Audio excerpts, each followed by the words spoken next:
아멘. 네, 오늘까지 매일 성경으로 묵상하고 있는 사사기 말씀 좀 나누겠습니다. 네, 조각가인 미켈란젤로가 어느 날 큰 돌을 발견하고 조각하기 위해서 가지고 오죠. 근데 그가 그 돌을 보고서 미친 듯이 웃으면서 이렇게 외치죠. 야, 다윗이 걸어온다. 다윗이 걷고 있어. 주변 사람들은 이해할 수가 없었습니다. 돌을 보고 다윗이 걸어온다고 말하니까. 그러나 미켈란젤로는 이 지금은 황량무지한 큰 돌이지만은 이 돌이 다듬어지고 깎아져서 그 유명한 다비드상이 탄생하게 되는데, 그 유명한 다비드상, 다윗상이 만들어질 위대한 그림과 그 시선으로 바라보고 외친 것입니다. 그래서 이것이 이 천재 예술가 미켈란젤로가 그 큰 바위 덩어리를 보는 시선이었고, 그리고 그 비전에 따라서 그렇게 다비드상이 이제 만들어지게 되죠. 마치 오늘 본문과 같습니다. 오늘 본문에 기드온이라는 성경에서 어디선가 들어본 듯한 사람이 등장하는데, 기드온이 밀을 타작합니다.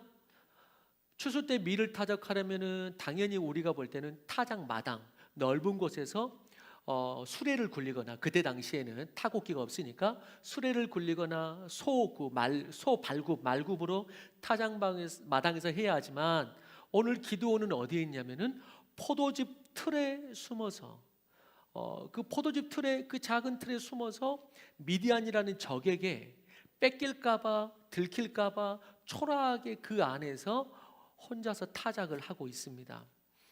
이스라엘이 그렇게 완전히 밑바닥이었고, 또 그 이스라엘 안에서 기드온의 삶이 바닥을 치고 있었고, 자존심이 무너져 내린 상황이잖아요. 밖에서 타작도 못하고 어느 틀 안에 갇혀가지고 그 자체가 자존심이 상하고, 그 자체가 너무나 작아진 나의 모습을 보게 되고, 나라의 안타까운 상황이고. 그런데 그런 그에게 하나님께서 이렇게 말씀하시는 것입니다.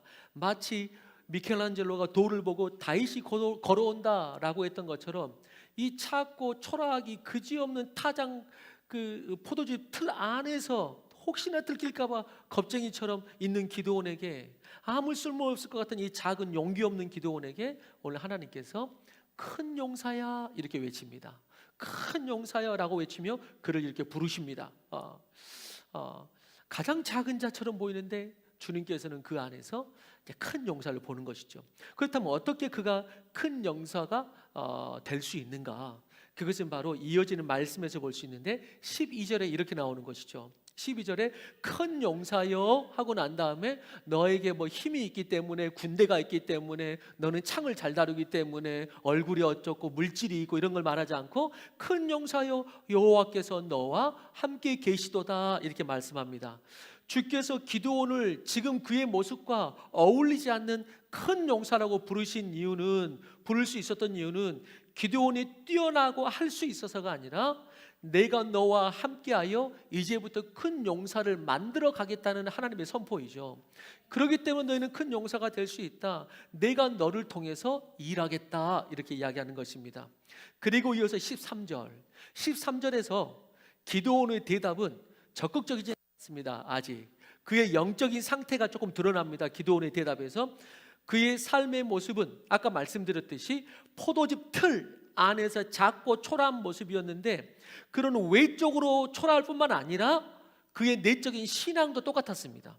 신앙도 위축되어 있고, 매너리즘에 빠져 있고, 영적으로 다운되어 있고. 여러분, 영적으로 다운되면 신앙에서 가장 흔들리는 게 뭔가요? 축복이 있다 없다를 떠나서 하나님이 계신가 안 계신가, 이게 흔들리는 것입니다. 영적으로 다운되면 이 근본이 흔들립니다. 하나님이 계시냐 안 계시냐. 그래서 하나님이 함께 하신다는 것에 대한 믿음이 없는 상태로 기드온은 하나님께 불만까지 가득 차 있습니다. 그래서 13절에 이렇게 하나님을 원망하듯이 말합니다. 여호와께서 함께 계시면 어찌하여 이스라엘이 이 지경에 처했습니까?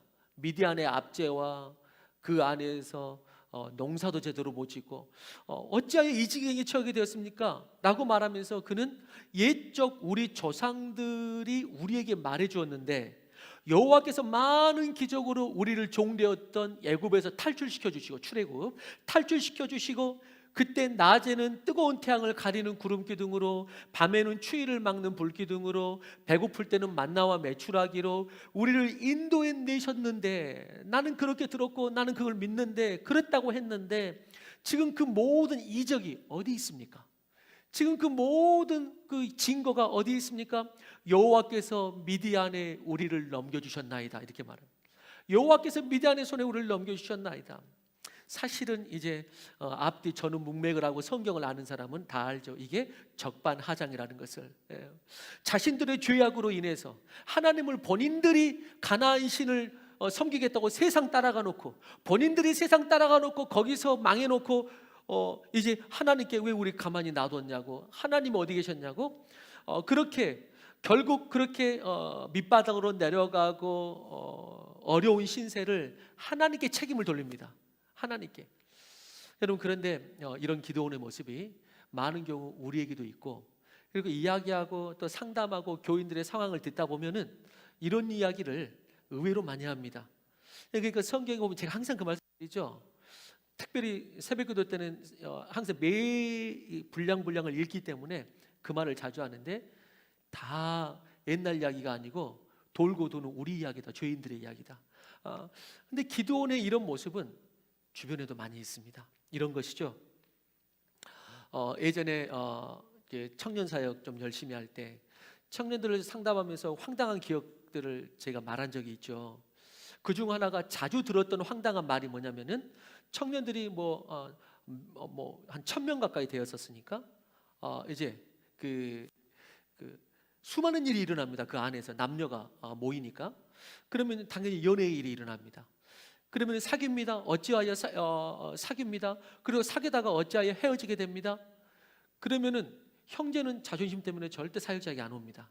근데 자매는 털어놓기를 좋아하기 때문에 털어놓으려고 옵니다. 헤어질까요 말까요 묻기도 합니다. 그러면서 헤어졌다고 또 알리기도 합니다. 그러면서 적잖이 들었던 말이 뭐였냐면은, 화소연하면서 하나님은 왜 우리를 만나게 하셨나요? 우리가 이렇게 헤어질 거면 처음부터 우리를 만나게 하지 말지. 지들이 좋아가지고 만나놓고 나중에 헤어지면은 하나님이 처음부터 우리를 만나게 하지 말지. 이렇게 헤어지게 할 거면은 라고. 솔직히 말하면 둘이 별로 어울리지도 않았는데, 별로 어울리지도 않고 무리하면서 끝내 만나고, 둘이 사귀면서부터는 청년회에 잘 나오지도 않고, 그전엔 잘 나오면서 둘이 사귀면서 모임에 자주 빠져. 그러더니 이제 와가지고는 주님 탓을 하면서 잘 되면 본인 탓, 안 되면 조상 탓이라더니, 그러면서 이 속으로만 말했다 이 말입니다. 겉으로는 말 안 하고 속으로만 이렇게 말했는데, 그런데 이런 신앙을 가진 사람들을 의외로 많이 만나게 됩니다. 의외로 많이 만납니다. 그러면서 우리에게는 이런 모습이, 황당무계한 모습이 없는지 우리는 살펴봅니다. 예.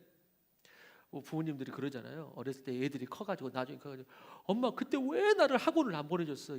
웃기고 있네. 네가 안 해가지고. 근데 막 그렇게 말한단 말이에요. 나중에 부모님이 왜? 그게 아니거든요. 여러분, 저는 이 본문을 보면서 왜 하나님은 이런 기도원을 세웠을까?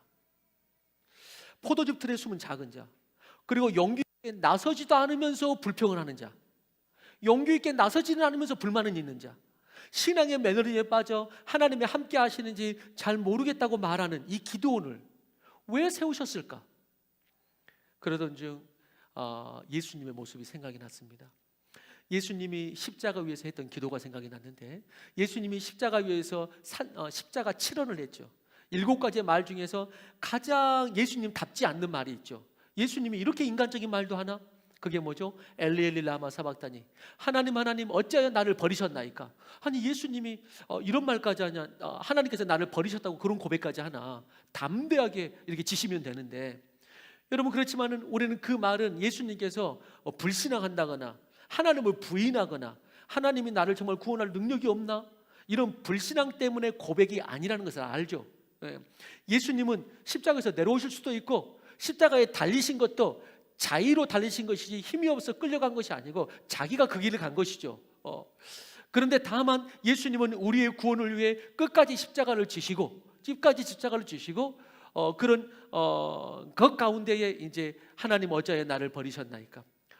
죄인의 상태를 고백하기 위해서 예수님께서 대신 말해주는 것이죠.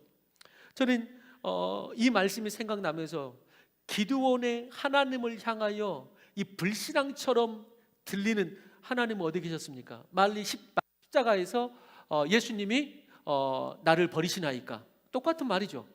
하나님 어디 계십니까? 했던 이 기드온의 불신앙처럼 들리는 말, 정말 하나님 어디 계십니까? 하나님 함께 하시는 거 맞습니까?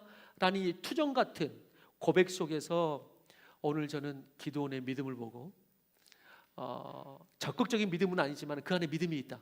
그리고 하나님께서 그래도 그 안에 어떤 믿음을 발견했기 때문에 기드온을 불렀다라는 포인트를 여러분들과 나누고자 합니다. 그 첫 번째로, 기드온은 지난 역사 속에서 하나님이 어떻게 일하셨는 걸 알고 있었습니다.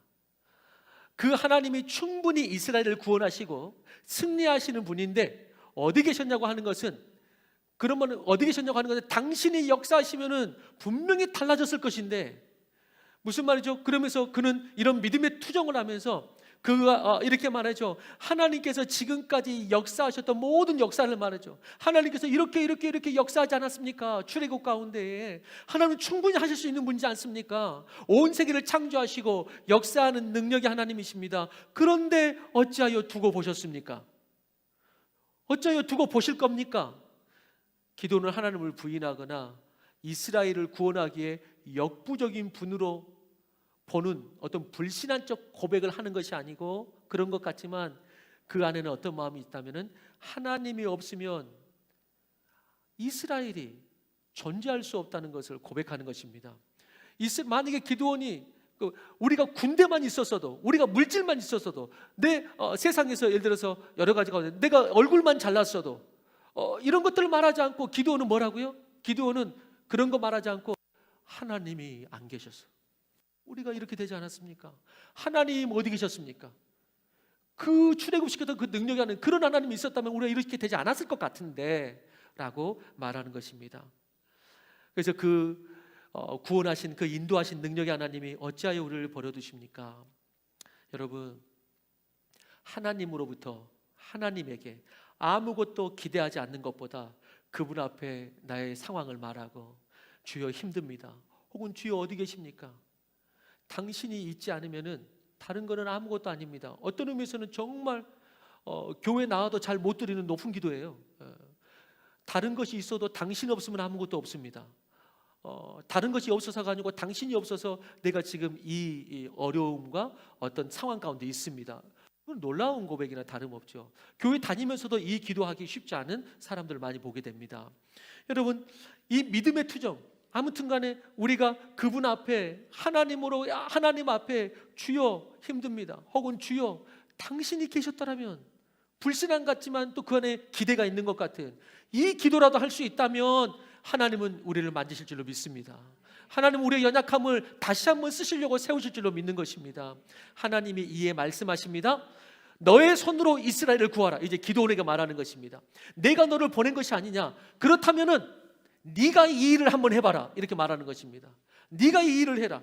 네가 하나님의 살아계심을 나타내는 도구가 그럼 너가 돼봐라 라고 말합니다. 너를 통해 이스라엘을 구원하시는 그 사랑의 하나님, 대적을 무너뜨리는 그 능력의 하나님을 너를 통해서 그럼 내가 드러낼 테니까 그럼 너가 그 도구가 되겠느냐?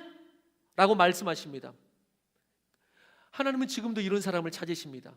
하나님의 능력이 없다거나 당신의 살아계심의 그 역사를 나타낼 수가 없거나 나타내기 싫어서가 아니고, 무엇 때문에? 누가 그 도구가 되어 통로가 되어 순종하겠느냐? 주님께서는 그 사람을 찾으시는 겁니다. 이스라엘이 승리하고 축복되고 이러는 것을 그 누구보다도 누가 원한다고요? 하나님이 원하십니다. 부모가 원하듯이 하나님이 더 원합니다. 그런데 하나님은 누굴 찾느냐? 누가 그 도구가 되겠느냐? 그런 사람이 없었다. 그렇기 때문에 이스라엘이 이 지경에 이를 수밖에 없었다. 내가 믿음의 사람을 발견할 수 없었다. 그런데 그렇다면은 너가 믿음의 사람이 될 수 있겠느냐? 라고 기도를 찾아오신 것입니다. 여러분, 지금도 하나님은 살아계신 줄로 믿습니다. 여러분, 왜 초대교회보다 그 역사가 이 시대에 잘 나타나지 않는가? 성경의 내용하고 왜 지금 우리가 믿는 그 어떤 내용하고 간증 자체의 퀄리티가 이렇게 차이가 나는가? 왜 이렇게 퀄리티가 차이가 나는가? 여러분, 왜 우리의 믿음의 선배들보다 영적인 역사가 현격하게 줄어들고 있는가? 그것은 하나님 때문이 아닙니다. 그리고 어떤 사람은 이 시대 탓을 합니다. 이 시대가 어렵지 않냐고. 여러분, 이 시대는 예를 들어서 뭐 전도가 안 된다, 전도하기 힘들다, 물론 쉽지 않죠. 그러나 그것은 이 시대가 그래서 그런 것이 아닙니다. 예수님 당시면, 예를 들어서 예수님 당시, 그리고 초대교회 때에는 비교할 수 없을 정도로 핍박이 있었고, 지금하고 비교하면 지금은 비교할 수 없을 정도로 신앙의 자유가 있습니다. 무엇 때문에요? 그런 초대교회 때 수많은 믿음의 선배들이 순교하고 헌신하여서 이루어온 역사적 열매 위에 그래도 우리가 서 있는 것입니다. 문제는 뭐냐? 환경의 문제가 아닌 것입니다. 하나님의 역사 안에서가 아닌 것입니다. 문제는 뭐냐? 누가 나를 위해서 갈고, 이것이 문제입니다. 누가 나를 위해서 갈고, 누가 순종함으로 하나님의 손에 붙들려 난 너희가 원하는 것보다 나 더 역사하고 싶었다, 나 더 역사하고 싶어, 더 축복하고 싶고 더 부흥케 하고 싶어. 그런데 네가 그 도구가 될 수 있겠느냐? 이것이 문제고, 주님께서는 이걸 부르시는 것입니다. 요한복음 4장 말씀이 생각이 납니다. 요한복음 4장에 예수님이 이렇게 말씀하시죠. 너희는 넉 달이 되어야 추수할 때가 이르겠다 하지 아니하느냐? 그러나 나는 너에게 이르노니 너희 눈을 들어 밭을 보라, 희어져 추수할 때가 되었도다, 이렇게 말합니다. 우리가 말한다는 거예요. 어떻게 말한다고요? 너희는 넉 달이 되어야, 이제 넉 달 후에나 또 넉 달이 되면 또 넉 달 후에 또 말하겠죠. 넉 달 후에나 그 때가, 추수할 때가 이르지 않습니까? 하나님은 말합니다. 예수님은 너희는 그렇게 말하지만은 영적인 눈을 열어서 봐라. 인간적인 눈 말고, 인간적인 눈으로 봤을 때 이것이 준비되고 이것 해야 되고 환경 때문에 뭐 때문에, 그리고 이것도 다 되고 난 다음에 그러면 내가 하나님 좀 섬길 수 있거나 내가 하나님을 좀 이렇게 따라가거나 좀 편하게 좀 그저 성경은 말합니다. 그거는 너희가 인간적으로 보는 눈이고 너희 눈을 들어보라, 영적인 눈을 들어보라. 추수할 때가 이미 되지 않았느냐라고 말씀하십니다. 지금 희어져 추수할 때이다. 너희의 판단과 너희의 기준과 너희의 생각이 아니라 하나님이 말씀하신다. 지금이 추수할 때다. 지금 너희는 다만 그 추수할 일꾼이 될 수 있겠느냐?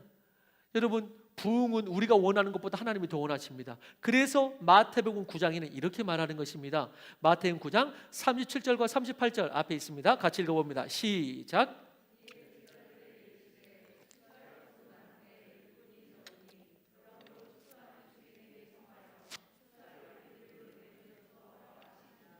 여러분, 그렇기 때문에 이런 거는 성경을 모르거나 불신앙의 말입니다. 어떤 말이죠? 전도할 사람이 없어요. 중국이 뭐라 그러죠? 추수할 것은 많되. 전도할 사람이 없어요. 이 말은 불신앙적인 말이고 성경과 다른 말입니다.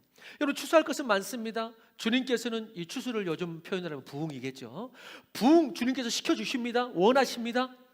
그런데 왜 예전만큼 그렇게 안 되느냐? 이 시대가. 오늘 뭐냐고 말합니까? 추수가 되냐 안 되냐가 아니고 하나님 원하시는데 추수할 일꾼이 있겠느냐? 지금 그걸 물으십니다. 그래서 기도할 때 이렇게 기도하라고 말합니다. 부흥을 주시옵소서. 이 기도가 아니라 이 기도는 잘못됐다. 그 기도는 이미 뭐 됐다? 응답됐다. 그 기도는 이미 응답됐다. 내가 원한다. 그렇게 되기를 원하노라. 그런데 너희들은 무슨 기도해라? 이 기도는 응답됐는데 추수할 일꾼을 달라고 기도해라. 추수할 일꾼을 달라고 기도해라 라고 성경은 이야기하는 것입니다. 찬양 중에 그런 찬양 가사가 생각났습니다. 제가 좋아하는 찬양 중에 하나, 소리엘의 나로부터 시작되리 라는 찬양이 있거든요. 나로부터 시작되리.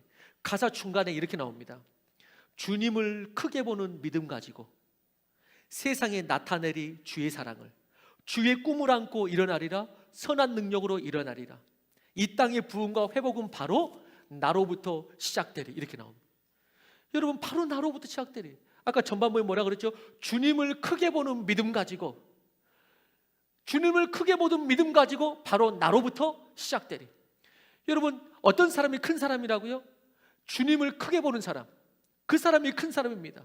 어떤 사람이 작은 사람입니까? 그 사람의 여건, 형편, 다른 것이 작은 사람이 아니고 주님을 크게 보지 않는다는 것입니다. 기드온이 큰 용사가 될 수 있었던 것은 자신이 커서가 아니고 주님을 크게 보는 믿음이 있었기 때문입니다. 주님을 크게 보니까, 그렇다면 나로부터도 시작할 수 있겠습니다, 주님. 이라고 이제 헌신하게 되는 것입니다.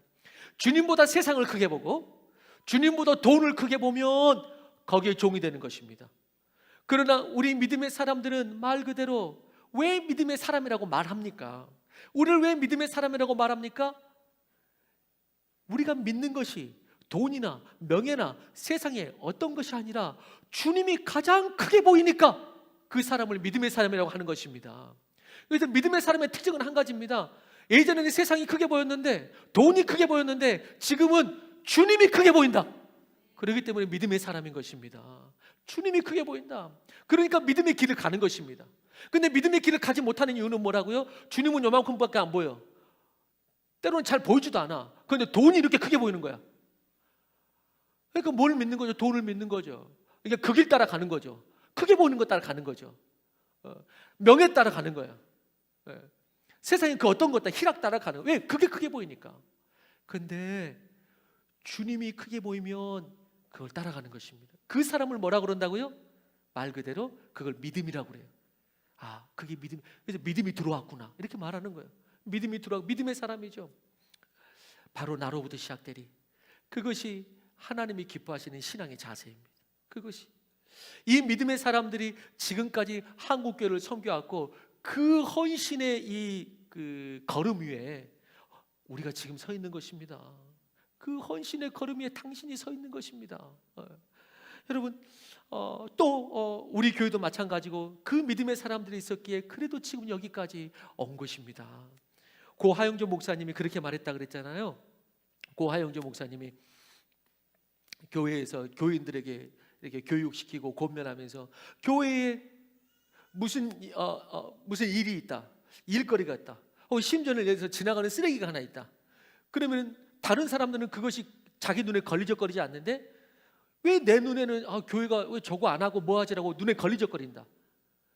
그 쓰레기가 있다. 그거는 뭐냐면은 그걸 보고 왜 누구도 청소 안 하는 거야, 비판하라고 보여주신 것이 아니고 너 보고 섬기라고 보여준 것이다 라고 가르치잖아요. 너 보고 섬기라고 보여준 것이다. 그래서 여러분, 교회에서 세상 가운데서 어떤 부족함이 보이거들라 그거는 비판하라고 보여주신 것이 아니라 바로 누구로부터 시작하리? 나로부터 시작하리. 야, 너부터 하면 되잖아. 야, 너가 먼저 하면 되잖아. 그게 비판할 게 뭐가 있어? 너가 먼저 하면 되잖아. 우리 가정의 문제, 우리 가정의 회복, 그 모든 것도 마찬가지죠. 바로 나로부터 시작되는 것입니다. 나로부터 시작되는 것이. 내가 먼저 기도의 재단을 쌓는 것입니다. 내가 설교가 길어질까 봐 웬만하면 다른 말 안 하려고 하는데 오늘도 원고가 8페이지인데 4페이지에 왔는데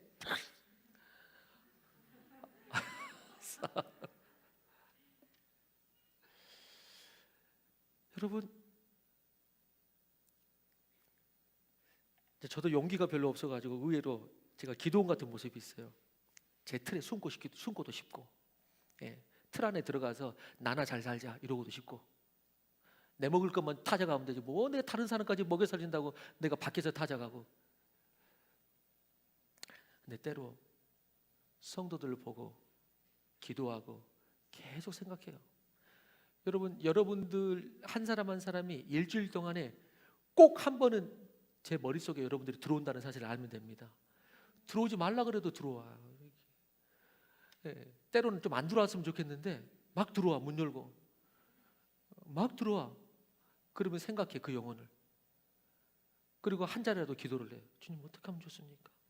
어떻게 하면 좋습니까? 그래서 여러 가지 생각이 들어요. 그래서 때로는 내 생각인지도 모르겠고 때로는 주님이 주신 마음일 수도 있고 내가 그 영혼한테 이 말을 해줘야 되는데 근데 용기가 없어가지고 제가 요즘은 제가 기도를 더 해야 되나 봐요. 용기가 더 떨어져가지고 더 말을 못해. 이 영혼 이 말을 들어야 되는데 그 말의 중심이 뭐냐면 이겁니다. 당신이 변화되지 않는 한 절대 당신 가족 변화 안 된다. 당신이 기도의 무릎을 철저하게 꿇지 않는다. 당신 남편 돌아오지 않는다. 좀 심한 말이죠. 함부로 못 하겠어요.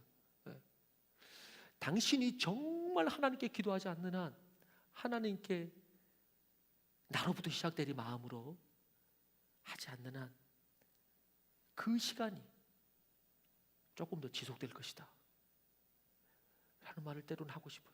그러면서 문제는 뭐냐면 지속되래가 아니고 나와라, 함께 기도하고 함께 예배하고 함께 때로는 웃고 울면서 함께 주의 거룩한 교회와 함께 계속 나가자. 그러면 하나님께서 이 모든 것을 더해 주실 것이다. 이 말을 하고 싶은 거예요. 이 말을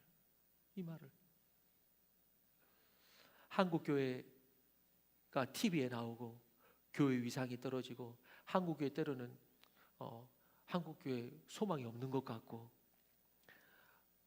걱정하고 두려워하면서 때론 나도 분별 없이 덩달아서 비판하고 그러면서 나도 이제 그리스도인 것을 조금씩 감추고 세상의 공격 앞에 어디로 들어가고 포도즙 틀에 들어가가지고 내 먹을 거나 타작하면서 살면 되지 뭐. 포도즙 틀에 들어가고 내 생각, 내 계획 그 틀에만 들어가고 하나님이 그것을 벗어나라, 내 하나님의 계획이 있다 라고 포도즙 틀에서 빼내려고 그러는데 나는 안 나간다고, 이 포도즙 틀에 있다고. 나는 이런 모습. 한국 교회를 보면서 비판도 하면서 이 사회에서 믿음이 위축되기도 하고 포도즙 틀로 기어 들어갈 때 주님이 말씀하십니다. 기도원에게 말했던 것처럼 아들아 딸아 숨지 말고 나오라. 숨지 말고 나오라. 아니 네가 가서 그리스도의 영광을 네가 나타내는 도구가 되었으면 좋겠다 라고 하나님 말씀하세요. 주의 교회의 명예가 땅에 떨어진 것 같으냐? 그건 지금 너보고 비판하라고 한 것이 아니고 너부터 주의 교회의 명예를 찾아라 라고 말하는 것입니다.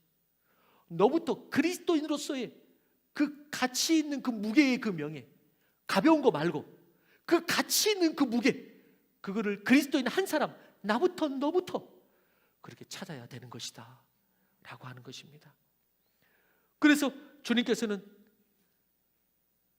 기도원에게 말하듯이 우리에게 말하는 것입니다. 내가 너를 부른다. 그리고 내가 너를 보낸 것이 아니냐? 내가 너를 보낸 것이 아니냐? 그러자 기드온이 다시 이렇게 말합니다. 오 주여, 제가 무엇으로 이스라엘을 구원하리이까? 저는 므낫세 중에도 극히 약하고 내 아버지 중에서도 가장 작은 자니이다 라고 말합니다. 아마 하나님께서 기드온이 나는 작은 자다라는 것을 이미 자기 마음 가운데 가지고 있는 걸 알았기 때문에 너는 큰 자다 이렇게 선포했을 것입니다. 기도는 아니나 다를까 나는 작은 자입니다 이렇게 말합니다. 오늘 기도를 향한 하나님의 생각과 기도원 자신이 자신을 바라보는 시각에는 이렇게 차이가 있습니다. 하나님은 큰 자라고 소망을 선포하시고 기도는 아니라고, 나는 작은 자라고 이렇게 지금 말하고 있습니다. 기도는 환경과 상황에 대해 불만이 있었고 또 자기 자신에 대해서도 이렇게 과소평가하고 어느 정도의 그 열등의식을 가지고 있었던 것 같습니다. 나는 못한다고, 나는 작은 자라고. 여러분 다시 말합니다. 신앙이란 무엇입니까? 신앙이란 아까 하나님, 크신 하나님을 바라보는 것이라 그랬는데 두 번째로 말하면 신앙이란 뭐냐? 그 하나님의 시선으로 이제 나를 바라보는 것입니다.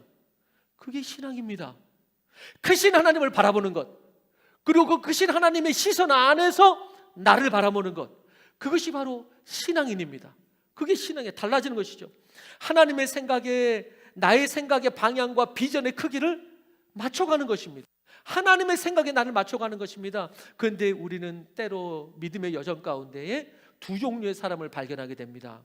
한 사람은 방금 말씀드린 것처럼 나의 말과 행동과 비전을 하나님 예수님 믿고 난 다음에 그분의 계획과 그분의 크기 속으로 내가 들어가서 포도즙 틀에서 나와서 하나님의 계획 속으로 들어가는 사람이 있고, 어떤 사람은 포도즙 틀에서 나는 안 나가는데 하나님이 들어오라고 하는 사람이 있다는 것입니다.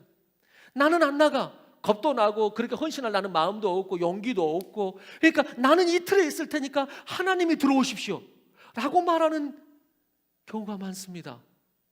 나의 크기에 하나님의 크기를 담으려고 하는 것이죠.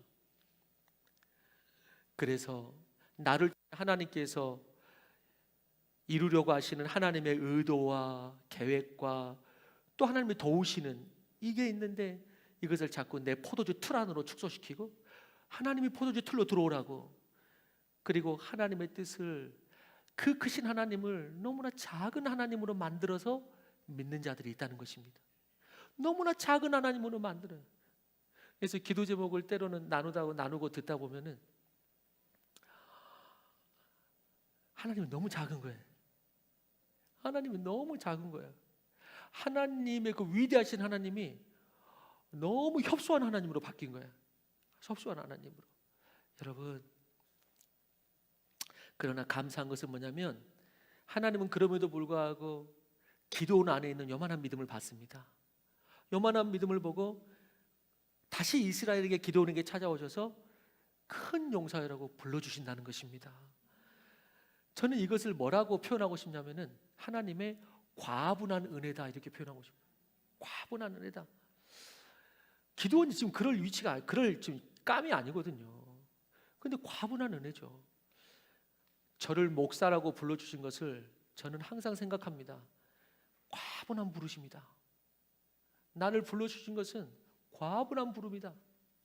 아니, 목사만 과분한 부름입니까? 우리 모두에게 과분한 부름이 아닌 것이 어디 있겠습니까? 집사다. 집사니까 나는 목사보다는 조금 부름의 강도가 약해, 그럽니까? 여러분, 무엇입니까? 저는 둘 다 똑같다고 생각합니다. 다만 역할이 다를 뿐이지 둘 다 주님 앞에서 존귀한 직분이요, 너무나 과분한 부름인 것입니다. 그렇기 때문에 목사라고가 아니고 때로는 평신도여도 집사여도 목사만큼 믿음이 큰 사람이 얼마든지 있을 수 있고, 목사보다 때로는 더 존경스러울 수도 있고, 저는 그럴 수 있다고 생각해요. 제 소망 중 하나가 뭡니까? 제가 가장 존경받는 위치에 서겠다? 아니요. 평신도들 중에서 목사 못지않게 존경받는 평신도들이 많이 일어났으면 좋겠다. 그게 소망이죠. 그게 기도죠. 그런 평신도들이 포진되어 있으면 얼마나 좋겠습니까? 그런 의미에서 하나님은 목사뿐만 아니라 우리 모두가 다 존귀한 직분이요, 하나님이 얼마나 과분한 게 내가 역량이 됩니까? 여러분들이 집사할 역량이 됩니까? 목자할 그런 역량이 됩니까? 저도 안 돼요. 근데 뭐죠? 하나님이 과분하게 우리를 불러주신 것이죠. 그런데 그 부름이 과분하지만 피하는 것이 아니라 순종하는 것은 하나님이 오늘 뭐라고 말씀하셨죠? 반드시 너와 함께하리라 말씀하시기 때문에, 그 계획을 믿기 때문에 나아가는 것입니다. 저는 이렇게 생각해 봅니다. 여러분, 내 자신이 구원받은 것은, 또 여러분들도 생각해도 좋고요, 내 자신이 구원받은 것은 당연한 것인가요? 과분한 은혜인가요? 여러분, 하나님이 내가 뭐라고 나를 위해서 십자가에 못 박힙니까? 너무나 과분한 은혜죠. 너무나 과분해. 당연한 거 아니죠. 당연한 거 아니죠. 너무나 과분한 은혜입니다. 여러분, 예수님께서 나를 위해서 십자가와 부활하셨다는 이 과분한 은혜, 구원하신 은혜, 이 은혜보다 더 큰 은혜가 있으면 말해 보십시오. 이 은혜보다 더 큰 은혜가 있을까요? 물론 이렇게 구원의 삶을 받고 난 다음에 주님께서 뭐 건강도 주시고 물질 얼마 다 할 수 있죠. 그렇지만은 이 구원의 은혜, 십자가와 부활의 은혜가 이것보다 더 큰 은혜가 있습니까? 다시 말해서 내가 이 죄인이 구원받을 수 없는데, 아무 의의가 없는데 내가 구원받았다는 것보다 더 큰 은혜가 없다는 것이죠. 그런데 그 일이 내 안에 이루어졌습니다. 그렇다면 여러분, 이 구원의 은혜보다 더 큰 은혜가 없다면 그 다음 믿음의 발걸음에서, 이제 구원받은 자로서, 이제 그리스도인으로서 믿음의 발걸음으로서 우리가 하나님을 믿지 못할 것이 무엇이 있으며 순종하지 못할 것이 무엇이 있냐는 것입니다. 만약 구원을 받았다고 믿으면서 다른 부분에서 이것이 될까 안 될까, 이 사역을 감당할 수 있을까 없을까, 혹은 나의 어떤 삶 속에서도 내가 뭘 할 수 있을까 없을까를 생각한다면, 하나님의 부름에 우리가 너무 응답하기를, 고민도 할 수는 있지만 너무 응답하기를 주저한다면, 제가 감히 이렇게 물어봅니다. 저는 아무도 판단할 수 없는 자지만, 혹시 가장 큰 사건인 구원의 사건이 정말 당신 안에 이루어진 거 맞습니까? 이걸 물어보는 것이. 왜? 이것보다 큰 사건이 없기 때문에. 진짜 이 구원의 사건이 당신 안에서 이루어진 거 맞습니까? 이것보다 더 큰 사건이 없고 이루어질 수 없는 일이 이루어진 거예요, 내 안에. 그런데 그 이후의 부르심 앞에 뭐가 될 수 있네 없네 내 역량 따지고 순종의 계산의 잣대를 대고 그것이 될 수가 없는 거죠. 왜? 이미 나는 이루어질 수 없는 역사를 구원으로 받았기 때문에. 다시 말해서 홍해를 건넜는데 요단강을 왜 못 건넙니까? 홍해를 건넜는데 요단강을 왜 못 건넙니까? 우리가 아니고 하나님이 함께 하시기 때문에 우리가 그렇게 믿음으로 나아갈 수 있다는 것을 믿는 것입니다. 지금도 하나님은 우리 같은 모습의 기드온을 부르십니다. 부르셔서 사용하십니다. 그래서 제가 가장 좋아하고 제 개인적으로 신앙의 모토가 뭐냐면 이제 나는 나만큼 사는 것이 아니라 하나님만큼 사는 것이다. 항상 이 신앙이 뭐다? 하나님만큼 사는 것이다. 하나님의 계획만큼. 포도즙 틀에서 나만큼 살면서 하나님이 들어오시라고가 아니고 이걸 벗어나서 이제 나는 나만큼 사는 것이 아니고 하나님만큼 살겠다고 포도즙 틀로 나가는 것입니다. 이게 저의 기도예요. 16절에 하나님은 그래서 더욱 강조하여 어떻게 다시 대답합니까? 아직도 기드온이 적극적으로 나서지는 않으니까 하나님께서 16절에 말씀하십니다. 여호와께서 이르시되, 이번엔 더 강조법으로 내가 반드시 너와 함께 하리라 이렇게 말해요. 반드시 너와 함께 하리라. 하나님께서 계속해서 대답하시는 거 뭐예요? 12절에도 내가 너와 함께 하리라. 12절에도 내가 너와 함께 하리라. 근데 중간에 조금 더 하나님께서 강조해야겠구나 생각한 것 같아요. 기드온이 믿을 수 있도록 조금 더 내가 말해야겠구나, 밀어붙여야겠구나 라고 생각했는지 내가 반드시 너와 함께 한다니까 라고 말합니다. 반드시 너와 함께 한다. 이것이 주님이 줄 수 있는 가장 큰 해답이요, 기드온을 전장에 출정시키면서 다른 약속이 아니라 하나님이 해줄 수 있는 가장 위대한 약속인 줄로 믿는 것입니다. 이게 가장 위대한 축복이에요. 하나님은 당신을 향해 더 좋은 계획을 가지고 계십니다. 그리고 그 계획을 함께 이루기 위하여 하나님께서 함께 하신 줄로 믿는 것입니다. 그래서 두 번째로 기드온이 그래도 믿음이 있었다고 생각하는 것은 뭐냐면 이런 장면 속에서 기드온이 믿음이 있었다고 생각되는 것은 기드온이 이스라엘의 형편과 자신의 형편을 보면서 이스라엘이 왜 이렇게 됐습니까? 라고 마치 불신앙 비슷하게 말하는 것 같지만은 그는 이렇게 말하지 않습니다. 돈이 없어서, 능력이 없어서, 예를 들어서 지금 요즘 몰라 말하면 세상 가면서 외모가 없어서, 뒤에 내 배경이 없어서, 이스라엘 전쟁하려는데 군대가 없어서 우리가 패하지 않았습니까? 기도는 이렇게 말하지 않습니다. 하나님, 우리가 군대만 있었어도 이스라엘이 이렇게 살지 않았을 텐데라고 하지 않고 어떻게 말한다고요? 당신만 있었어도. 당신은 어디 계셨습니까? 그래서 이 안에서 기드온의 하나님을 향한 실망도 있었지만 믿음도 보게 되는 것입니다. 기도는 다른 거 말하지 않습니다. 당신은 어디 있었습니까? 우리는 군대가 없어서가 아니고 당신이 없어서 이렇게 되지 않았습니까? 하나님을 구합니다. 그래서 하나님도 다른 응답을 하지 않습니다. 기도원 보고 출정해라, 나가라고 하면서 내가 군대 붙여줄게, 내가 돈 붙여줄게, 내가 명예 붙여줄게, 이런 말 하지 않습니다. 뭐라고 말합니까? 오로지 강조하는 거 하나입니다. 내가 반드시 너와 함께 하리라, 이 말만 하는 것입니다. 내가 반드시 너와 함께 하리라, 이 말만 100번 하고 설교를 마치고도 싶어요. 반드시 너와 함께 하리라, 반드시 너와 함께 하리라. 100번을 외치면 이게 설교죠. 뭐가 설교예요? 여기 있다고 구차한 설명 또 막 예화 들고 뭐하고 어떻게 하면 이거 받아들일까 싶어가지고 우리 그럴 필요가 뭐가 있습니까? 반드시 함께 하리라. 그러면 그게 우리 가운데 아멘이 된 줄로 믿습니다. 예화를 들어야지 꼭 아멘 하겠습니까? 예화를 들어야지. 여러분, 예전에 이 이야기를 한번 들었는데 칼 루이스 육상선수 기억하시죠? 기억하지 못할 수도 있습니다.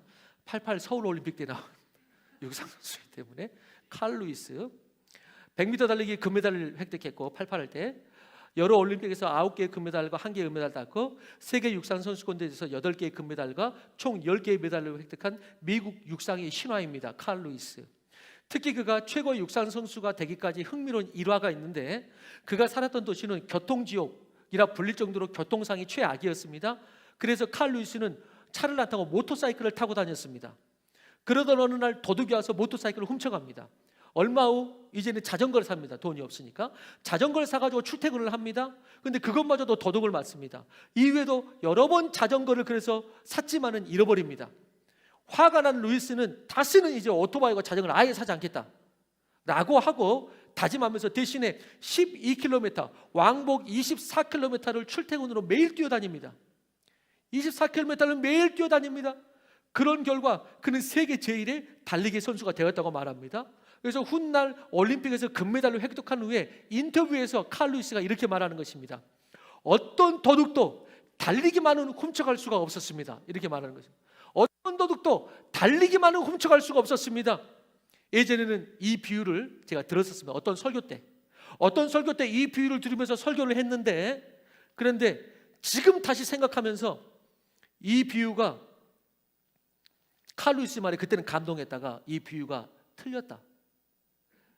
그 달리기, 어떤 도둑도 달리기만은 훔쳐갈 수 없었습니다. 이 고백 귀하지만 적으로는 그렇지만 여러분, 그 달리기도 훔쳐갈 수 있습니다. 그 달리기도 훔쳐갈 수 있습니다. 뭐가 훔쳐가죠? 네? 죽음을 훔쳐가요. 시간이 훔쳐가기도 하고. 은퇴했습니다. 이제는 못 달립니다. 초등학생보다도 더 못 달릴 수도 있습니다. 시간이, 건강이, 육체가 한계가 있고 쇠약해지면서 달리기를 빼앗기죠. 더 이상 달릴 수 없습니다. 그러면서 생각을 해봅니다. 칼 루이스가 말한 그 멋진 말이지만 그 달리기도 다 빼앗긴다. 여러분들에게도 뭐가 있는지 모르겠어요. 이거 하나, 그것도 결국은 다 쇠합니다.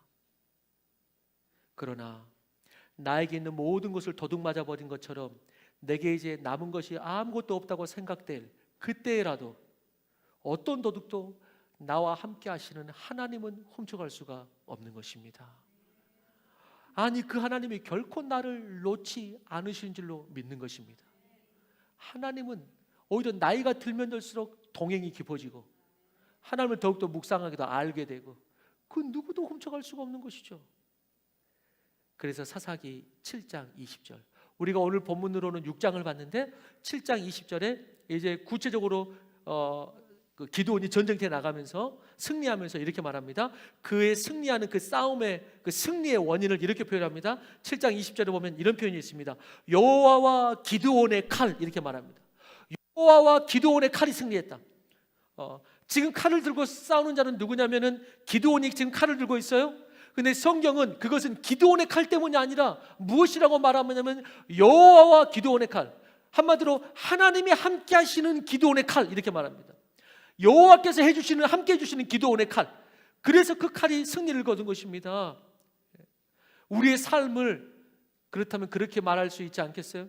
여호와와 최영대의 칼, 여호와야 어떤 그 우리의 교회, 여호와와 나의 사업, 여호와와 나의 자녀, 그렇게 될 때 진정으로 승리할 줄을 믿는 것입니다. 그렇게 될 때. 자, 마지막으로 하나만 더. 기드온이 한 가지 표징을 구합니다. 그러면 뭔가 보여주세요. 그러면 하나님이 함께 하셨던 표징을 보여주세요. 제가 생각할 때는 갑자기 천군 천사 대군을 보여주기 원한다든지, 이스라엘 군대가 일어난다든지, 군대를 막 붙여준다든지, 갑자기 삼손처럼 본인에게 천인적인 힘이 솟아난다든지, 표징을 보여주세요 라고 해서 그런 것들을 말할 줄 알았어요. 그런 것들을 원할 줄 알았어요. 왜? 그런 것들이 전쟁에 실제적이니까. 전쟁이 실제적이잖아요. 그런데 그래야지 제가 큰 용사가 되고 승리를 하든지 말든지 하죠 라고 할 것 같은데, 오늘 18절 전반부에 기드온은 이렇게 말합니다. 내가 예물을 가지고 주 앞에 드리기까지 이곳을 떠나지 마시기를 원하나이다. 내가 주님 앞에 들어와서 예배를 드리고 내가 예배 드릴 건데, 내가 예배 드리고 싶은데 주님, 계속해서 기도는 한 가지 맥락이에요. 함께 있어 주세요. 떠나지 마세요. 그래서 내가 예배 드릴 건데 주님 떠나지 마세요. 그거를 증거로 보여주세요 라고 말하고 있습니다. 기드온이 가서 예배드릴 제물과 음식을 가지고 옵니다. 그리고 하나님은 그 모든 것을 화제로, 불로써 취하십니다. 이것이 표징이었습니다. 이것이 기드온이 나중에 뭐 또 다른 표징도 구하긴 하지만은 기드온이 구했던 첫 번째 요구였습니다. 여기를 떠나지 마시고 내 예배를 받아주십시오. 나를 떠나지 마시고 내 예배를 받아주십시오. 여기 머무셔서 나의 예배를 받으소서. 그럼 제가 나가서 주님 말씀 순종하여 내가 싸우겠나이다. 여러분, 이것이 우리 모두가 하나님을 기대하는 은혜가 되기를 바랍니다. 여러분들은 하나님을 믿으면서 받고 싶은 표징이 뭐예요? 받고 싶은 표징이 뭐예요? 주여, 이 일만 해결해 주시면, 이번에 이 돈만 주시면, 이번에 요 승진만 하면 하나님 안 믿겠다고, 잘 믿어보겠다고. 제가 그런 사람 치고 잘 믿는 사람을 본 적이 없어요. 여러분들은 만약에 지금 이 시간 우리 주님께서 저와 여러분에게 한 가지를 물어본다면, 지금 이 순간 하나님이 넌 나에게 뭘 원하느냐? 너 나에게 뭘 원하느냐? 다른 것 빼고 가장 우선순위 한 가지만 말해봐라. 물론 주님께서 건강도 책임져 주시고 할 수 있습니다. 그런데 우선순위를 한 가지만 말해봐라 라고 말한다면 여러분 뭘 말하시겠어요? 뭘 말하시겠어요? 주님, 그렇다면 돈을 주시옵소서. 주님, 그렇다면 뭐 건강을 주옵소서. 주님, 그렇다면 우리 자녀를 세상에서 으뜸 삼아 주옵소서. 그런 것인가요? 여러분, 저는 이 말씀을 묵상하면서 정말 깊이 있게, 정말 때로는 안타까운 마음으로 기도했어요. 주여, 사랑하는 더 웨이 처치 교인들이, 성도들이 이것을 전심으로 구하게 하여 주옵소서. 뭐죠? 네가 한 가지 표징 뭘 원하느냐? 주여, 날 떠나지 마시고 내 예배를 받아주옵소서. 날 떠나지 마시고 내 예배를 받아주옵소서. 그것만 있으면은 내가 전쟁터라도 내가 나가겠나이다. 이것이 하나님 받으시는 그 깊은 믿음입니다. 그 깊은 믿음. 여러분들은 어떠세요? 여러분들 기도할 때 어떤 기도하세요? 때로는 성도들과 기도 제목을 나누고, 때로는 상담을 하기도 하고, 나누면서 마음이 무너져 내릴 때가 있어요. 기도 제목 나누는데 마음이 무너져 내려요. 기도 제목 나누면 좋은 거 아니에요? 그런데 기도 제목 나누면서 마음이 무너져 내리고, 주여 어찌하면 좋습니까? 주여. 왜 그러냐면 그 기도 제목 나누는 내용 가운데 하나님을 구하는 기도가 없어요. 하나님을 구하는 기도가 없어요. 그러면서 온통 다른 거 구해. 그러면서 그 온통 다른 거 기도를 구하는데 이상해, 마음이. 왜 이상하느냐? 이 온통 다른 것을 구하면서 하나님께 구하는데 이 구하는 기도 자체가 하나님으로부터 만족 못하는 것 같아. 하나님으로 만족을 못하는 것 같아요. 그렇기 때문에 막 이게 있어야 된다고 막 기도하는데 하나님께 만족을 못하는 것 같아. 그러니까 기도하면서도 아이러니한 기분이 막 드는 거야. 이게 지금 믿음의 기도야, 믿음의 기도가 아니야. 이게 애매한 거야. 마음 가운데서 이게 믿음의 기도야. 그래서 지금 하나님만이 구원이 주고 내 모든 만족이라는 거야? 아니면 기도는 하지만 이게 있어야지 내 인생이 만족하고 내가 평안하고 충만하지. 그래서 하나님께 기도는 하는데 하나님이 충분하다는 거야? 지금 하나님으로는 부족하다는 거야? 이게 애매할 때가 있어요. 그래서 기도 제목 나누면서 아이러니한 마음이 들 때가 한두 번이 아니에요. 이 마음에. 여러분, 그런데 어떤 분은 기도 제목 나누다 보면,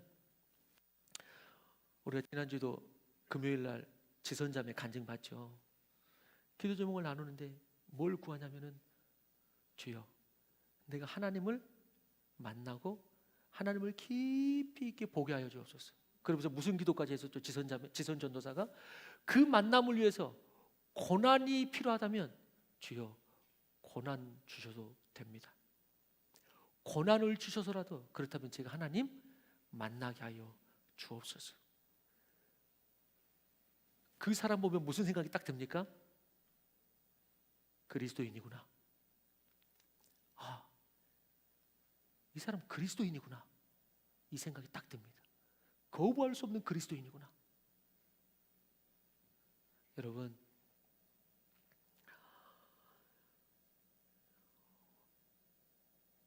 우리가 오직 구하는 것 하나님 한 분만으로 충분하다고 고백하는 기도가 있게 되기를 바랍니다.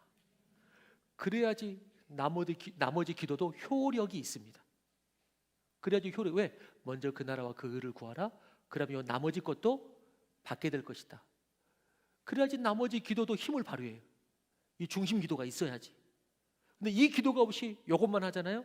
그럼 어떤 일이 생기느냐? 이제 그 다음 구절 보겠습니다. 마지막으로, 자, 그때 비로소 숨어서 초라하게 살며 적군을 두려워하던 기드온의 마음에 찾아온 것이 뭐냐? 오늘 말씀의 결론 24절입니다. 24절에 이렇게 말하죠. 기드온이 여호와를 위하여 거기서 제단을 쌓고 그것을 여호와 뭐라고 말했더라? 샬롬이라고 말했더라. 하나님께서 함께 하신다는 확신이 임하자 그 안에 무엇이 임했습니까? 샬롬이 임했다 이렇게 말합니다. 샬롬이 임했다. 다시 아까 그 기도 이야기를 들어보겠습니다. 여러분, 어떤 사람이 똑같이 기도를 합니다. A라는 사람과 B라는 사람이 있습니다. 똑같이 기도하고 보기에는 둘 다 뜨겁게 막 통성기도도 하고 수많은 기도 제목을 알고 있습니다. 그런데 A라는 사람은 평안이 있는데 B라는 사람은 똑같이 기도하고 아니 더 많이 기도하는데도 평안이 없습니다. 더 많이 기도하는데도 평안이 없어요. 그리고 믿음의 굴곡이 있어요. 항상 이래요. 무엇 때문일까요? 왜 똑같이 기도했는데 오히려 더 많이 기도한 것도 같은데 평안이 있고 여기는 평안이 없을까요? 무엇 때문에 이 차이가 날까요? 기도 제목 때문입니다. 기도 제목 때문입니다. 기드온이 지금 여호와 샬롬이라고 말할 때 이 순간은 아직 전쟁에 나간 상태도 아니고 승리한 상태도 아니고 이제 싸워야 됩니다. 아직 결정된 게 아무것도 없습니다. 여전히 전쟁 상태입니다. 이길지도 모릅니다. 그런데 그는 샬롬이라고 말합니다. 왜 그러죠? 그는 뭘 구했기 때문에? 하나님을 구했기 때문에. 하나님을 나는 구합니다. 주여, 하나님 한 분만으로 나는 충분합니다. 주님 한 분만으로 내가 만족합니다. 당신이 내 모든 것입니다. 그렇기 때문에 똑같은 기도를 하더라도 평안합니다. 다른 구체적인 기도가 없다는 게 아닙니다. 이게 중심이 있기 때문에 다른 기도를 하더라도 평안합니다. 그런데 B라는 사람은 이걸 구하지 않습니다. 이걸 구하지 않고 이것저것 이거를 구하는데 하나님, 당신을 구하나이다. 내가 당신으로 내 영혼이 만족하나이다. 이 기도가 없어. 이 기도가 없으니까 한순간 응답도 받을 수 있겠지. 그런데 그 다음에 인생의 파도는 또 밀려와.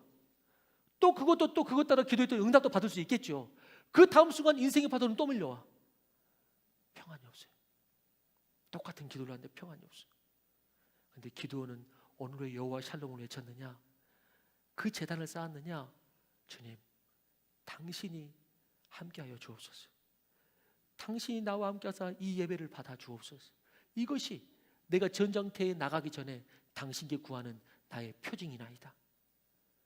그러자 기드온은 여호와 샬롬이라고 말하고 이제 이게 어제 큐티인데 오늘이나 내일 큐티에 가보면 이제 군대를 끌고 출정하는 것입니다.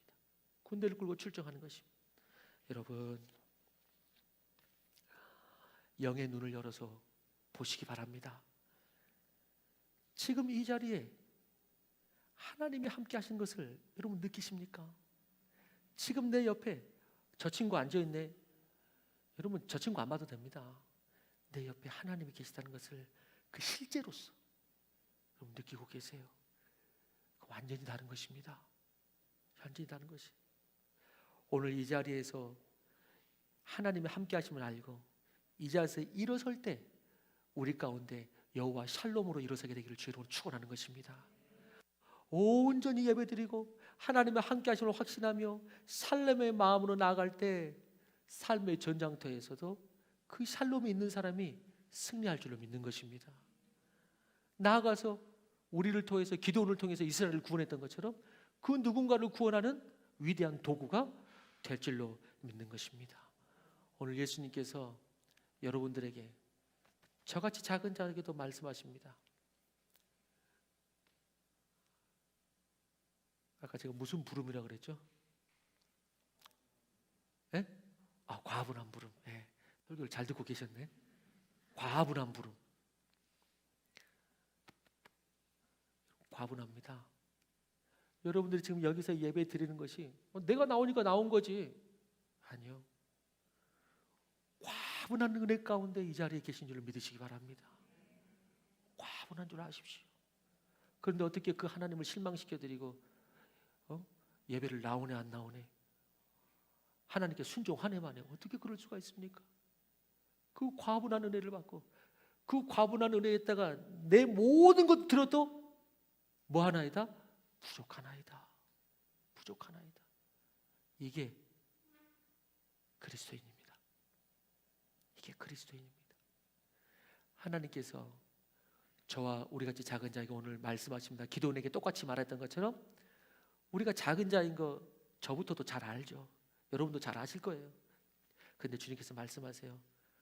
내가 너와 함께하니 너는 이제 더 이상 작은 자가 아니고 큰 자로 내가 너를 부르니 포도즙 틀에서 나와서 하나님의 위대한 계획에 참여하라고 우리를 부르십니다. 그 계획에 주님, 나는 작은 자지만은 하나님이 크시니 내가 나아가겠나이다 라고 응답하며 승리하며 살아가는 우리 모두가 되기를 주의 이름으로 축원합니다.